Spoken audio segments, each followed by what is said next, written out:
Hi, Monique. It's great to have you on the show. Hello, Danny. It's a pleasure to be here.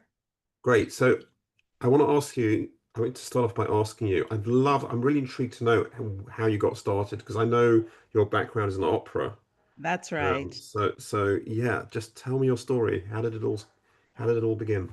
Absolutely. I guess you could say my first partnership was with my mother, who was my voice teacher, my best friend, my confidant, the person, that person that believes in you when you stop believing in yourself and reminds you of who you are. That was my mother for me. And she, before there was Skype, I mean, before there was Zoom, there was Skype. I So remember. I would be over in Europe, working or auditioning as an opera singer. And this was before I was Grammy nominated. And she would warm me up for every performance and every audition on Skype and give me lessons. And she would always end the session by saying, "And remember, when you sing, God smiles." How beautiful. And isn't that beautiful? And that was my first partnership because even though I was out in the world doing things, quote unquote, by myself, I knew that I had this amazing cheerleader and partner waiting to hear all the stories. And I went on to sing all over the world and have a flourishing career, Grammy nominated, award winning. And then I was working in Russia and I got the call that my mom had been diagnosed with pancreatic cancer. And I came home, of course, to take care of her and canceled all my contracts, canceled everything. And pretty much to the day, 6 months later, my mom passed away. And now I'm an only child. I'm not married. I have no children of my own. So basically, my partner was gone and I was completely lost. I had no desire to sing without that partnership. I was very much in isolation and grief. And what happened was that I was I was in bed trying to get my life together and watching Netflix, which was my drug of choice at the time, Netflix. And I came across Tony Robbins' "I'm Not Your Guru." It was a his documentary. And two things happened to me that day. The first was that I found out that he had a training center where he trained coaches to to do what he does, which is called pattern interrupt, a specific kind of coaching called strategic intervention. And I signed up right away. And the second thing that happened was I was watching a segment where he was doing vocal exercises because he had started to lose his voice. And I thought to myself, okay, that's good information, but I have better information. As an opera singer, I sing in theaters that seat 1,000 or more with no microphone. And I know how the voice works. I know how to take care of a vocal instrument. And then it occurred to me, what if I get to the next Tony Robbins, the next person with a big message for the world, and I show them how to speak according to the laws of nature so that they can always be heard and they will learn how to take care of their voice. And I talk to them and teach them about stage presence and confidence and all the things that I had to learn being an opera singer. And that got me out of bed and sent me on this amazing trajectory of a new life, a new career where I train speakers and coaches and entrepreneurs, and I help them find their voice and turn it into their superpower and unleash their stage presence so that they're always the favorite speaker wherever they go. So what was the first steps? How did you get your first clients? Well, the first thing that happened was I went to, this is, I mean, you can't make this up. I went to an event held by um, Iman Agai, who was partners with Rich Gehrman, who created um, JVX, which was a live in person event. This one was online though, because this was back in 2000, I think. Yeah, 2000. No, sorry, 2020 during the 2020, pandemic, right? 2020, where you collaborate and find joint venture partners. That was my first entrance into this new world of entrepreneurship. And right then and there, I started making connections and partnerships. And I joined Imana Guy's lead high-end mastermind. And that's what we were taught. That was the first thing that I was taught as I was building a business, because I was an opera singer, right? I was the product being sold. I didn't know anything about business. And that's how I started learning all about partnerships. What an amazing start. And we actually met at a partnership event 2 years later. That's And I right. think, or 3 years later, you were at JVX Live in Irvine in 2023. That's exactly correct. And we met at the VIP party the night Right. before the event started. Correct, correct, correct. I just got off the plane after like a 11-hour flight. That's right. So what, tell me, do you remember your first partnership or Yeah, your first partnerships that yes, I partnered with other entrepreneurs in the mastermind. Hmm, So one of my first partnerships was with a woman called Janelle Anderson, and she was actually she would be a great guest for your podcast as well. She also was training speakers, but she was coming at it from building a business and coming at it from that point of yeah. view. And I was all about the voice and charisma and stage presence. And we collaborated and we started training together. And I emceed for her event, and she became a speaker at my event, and we just started traveling. Um, that was one of my first. And then I was at a speaker retreat and I partnered with three amazing, we actually called ourselves the Manifestation Squad, three Yeah. amazing entrepreneurs. One um, was that's so funny. My my mind is shutting down a little bit. That's okay. Um, Catherine O'Neill. No, not Catherine O'Neill. I'll get you the name. I know Sorry. that's Catherine Calhoun. What's that?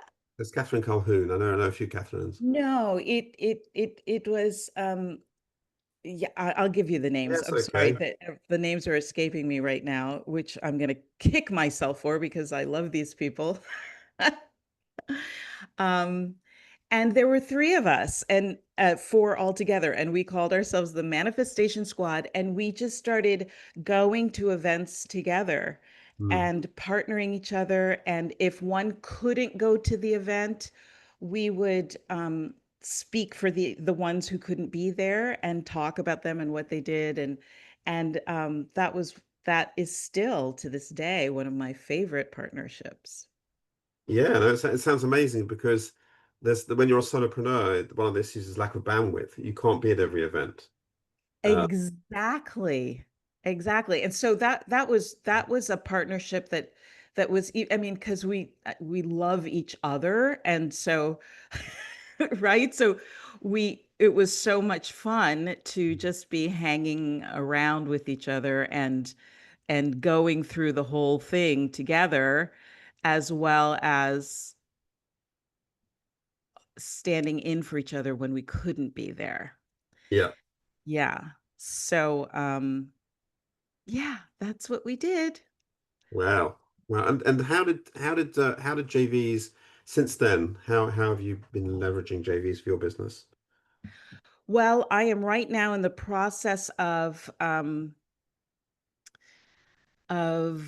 partnering with JVs to promote my 3-day event coming up called Crescendo, Take Your Speaking to New Heights. Wonderful. And so we again met this year in February, Danny, at the Soulful Leadership Retreat, where I connected with many, many amazing people, including yourself. And so it's been so much fun to reconnect and see, if this is the right time to partner with each other for promoting each other's events, and if our audiences are in alignment. Yeah. And that has been so much fun, so much fun. It's because it's not only let me promote you and you promote me, and wouldn't that be fun, but you actually become friends with these people, and they support you in not just business ways. A lot of the time they become true friends. And yeah, so I'm please forgive me again for running out of names for my beautiful manifestation squad. They're going to kill me and laugh at me, but You can drop their names in and then I'll put them back in the edit. okay. Catherine O'Leary, Jackie Cote, and Shiraz Oh, Babu. wonderful. Great. Three amazing people. Um, yeah. So I one thing that happened just recently that I didn't expect was someone who I consider like a big name, someone who I've looked up to with a lot of respect for the last 5 years since I've been in business. Um, we met at the Soulful Leadership Retreat, and we've been staying in touch. And she has actually said yes to. She didn't have time on her calendar to promote this event, but I'll be doing it again in December. And she said yes to promoting my event. And there's something so amazing that happens to you, when someone that you've always admired and respected in their business and all the things that they do say yes to supporting your business and Yeah. what you do, right? Yeah. Yeah. Yeah. It gives you an enormous boost. It It's a really bit of does. confidence. It really does. Yeah. I'm interested to know. You said that for you partnerships, it's much more than about just the business support. So it's more than just about the fact that someone has told their audience about you, and that's obviously generated more business for you. So I'd love to hear just more about the personal and the emotional Mm. support as well, because I think that's obviously a really overlooked part of business. Oh, I so appreciate that question. I think I would have to premise answering this question with sort of who I am. And Mm. I think it especially got reinforced when I lost my mom. Mm. I am a person who was taught that I'm an independent woman and I should do everything myself. And although I love people and I love being with people, it was I'm not going to say a skill, but a way of being in life that I had to step into to ask for help. Yeah. That was something that nobody taught me to do that. Yeah. And it wasn't until I became an entrepreneur and understood about partnerships that I realized that not only was it okay, but that I would really not do well in business if I didn't figure Yeah. that part out. And so I had to really step into what it means to be a good partner myself Yeah. so that I would feel valuable in a partnership. I realized I had a little block there, Yeah. right? So my partnerships are all I prefer not the quid pro quo kind of partnership. I like to be creative about how we support each other because I don't have a huge email list, but I have many gifts and skills that can bring value to others, the lists of others. Yeah. And so it was always a fun conversation to talk about how can we to get creative about how can we partner each other. And inevitably, because of that conversation, I got to learn more about them other than who they were as just in their business. And I started to develop real friendships and supporting each other in other ways, even other than business, and sort of holding hands as you rise to the top Yeah. of what you're doing so that you don't feel alone and that you have to do it, as a solopreneur, you very often feel like you're doing it all by yourself. And then you realize, you look around and you're like, wait, no, there are people here to support me and that I can support. And so I've had very intimate conversations with partners, promotional partners that you just don't expect that. Yeah. And it has helped deepen my self as a human being and as an entrepreneur as well. Yeah. Yeah. So it's moving beyond having a transactional mindset. Um, Exactly. and it's much more about rather than like, you do this for me, I'll do this for you. It's that you're both actually putting each other first, which kind of often is Yes. counterintuitive to often how we look at business, because business is often seen as a sort of battle, this kind of battle between two people to kind of to get to, if I can use the language, you're both trying to get a good deal. Yes, It, get a good deal. And also, there's some level of coming from a place of yeah, fighting and literally fighting for your life, fighting for your business. I think it's an old, outdated way of thinking about getting ahead in yeah, business rather than a more feminine approach, no offense, yeah. which is Which is partnership. which brings another interesting subject to my mind, which is that I notice that a lot of the people I work with in the partnership space are women, Yeah, particularly in the amongst heart-centered entrepreneurs and spiritual entrepreneurs. It tends to be more women in that space, and maybe because it is, you're right, it is probably more masculine mindset of kind of where you go into partnership in a slightly adversarial. That's what was the word I was looking for. It's that's often right. treated as a slightly adversarial kind of approach, whereas the partnerships that we do is very much about it's very much about collaboration and support, Yeah. which is often seems counterintuitive.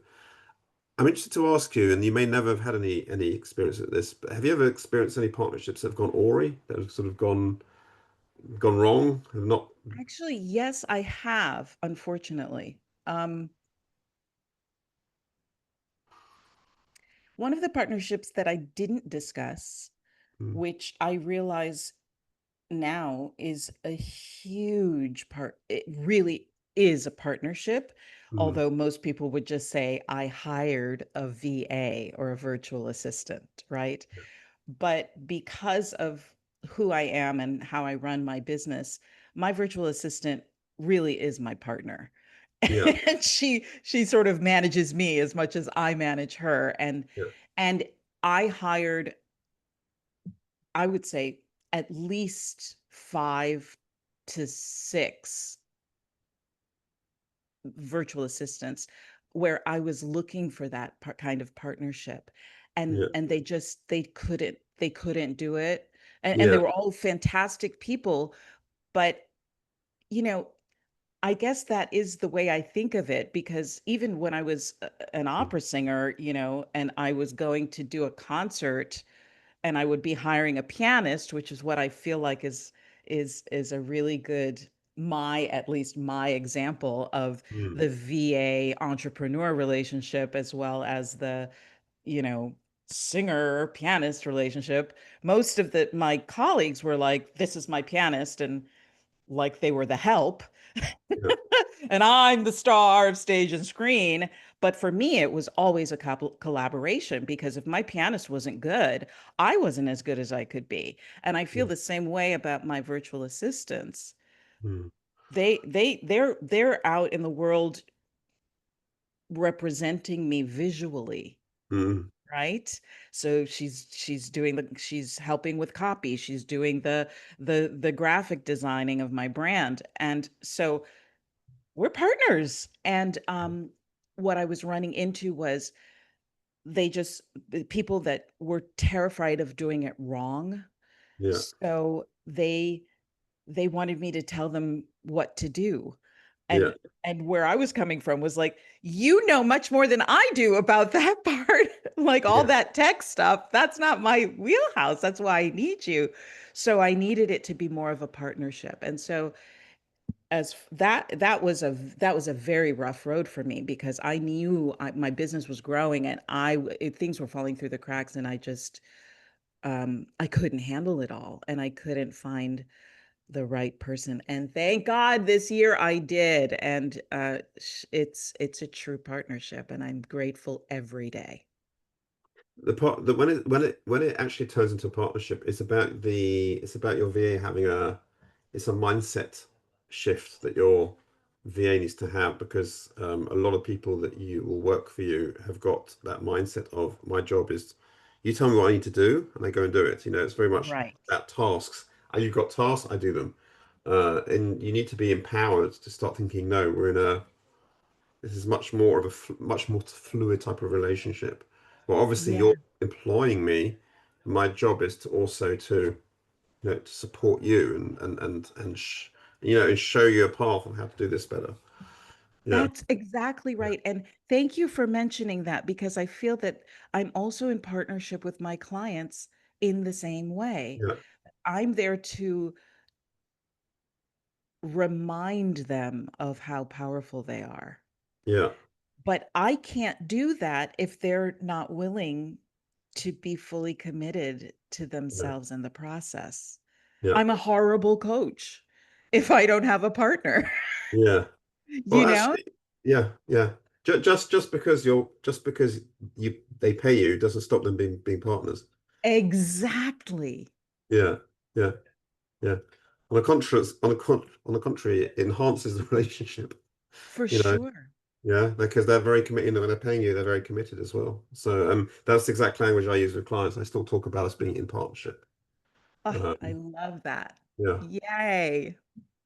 fantastic, fantastic. So want to ask you. Our audience are listening to what you've had to say today, and I'd be intrigued to find out more about you and about what you do. Um, where can they go to find out more about you? Well, they can go to my website, which is themagneticvoice.com, themagneticvoice.com. And they can find out about my programs and my mastermind there. And I also have a free gift for your listeners. If if anyone is within the sound of my voice and would like to have access to my favorite new gift that I just created, which is called the Magnetic Speaker Visibility Kit. What I found is that a lot of people are seeking visibility, but don't realize they have built in blocks to it. And so I have gathered together a bundle of my favorite exercises and tips and made a kit. And it gets delivered to you. You get a new email with a new exercise, a new tool to try every day. And I can't wait to hear what you think about it. I've been getting some really wonderful feedback by Fantastic. I'm just going to my. re-record this segment because somebody actually rang the doorbell. And Oh, it okay, was no worries. audible. It was actually audible. So I'm going to just re-record this part. So, Monique, so a lot of our audience will be intrigued about what you do, and so where can they go if they want to find out more about you? Sure, they can go to themagneticvoice.com. That's my website, themagneticvoice.com. And there's a little button in the right-hand corner that says trans trans what does it say? Transform with Monique. It says transform with Monique, and you can sign up, and we can get on a call together so I can get to know about you and your voice and your business. I'd love that. And I have a free gift for your listeners, Danny. It's called the Magnetic Speakers Visibility Kit. And what I found is that a lot of people, although they seek to become more visible, there are there are a lot of hidden blocks that may be getting in their way of being more visible. So I've gathered together my favorite exercises and tools and tips, and they're going to come at you in an email every day so that you're not overwhelmed with them all. And it's my gift to you and your listeners here today, Danny. That's wonderful. Thank you, Monique. It's been You're a so pleasure. welcome. It's been an absolute pleasure having you on the show. Thank you. It's been my pleasure as well.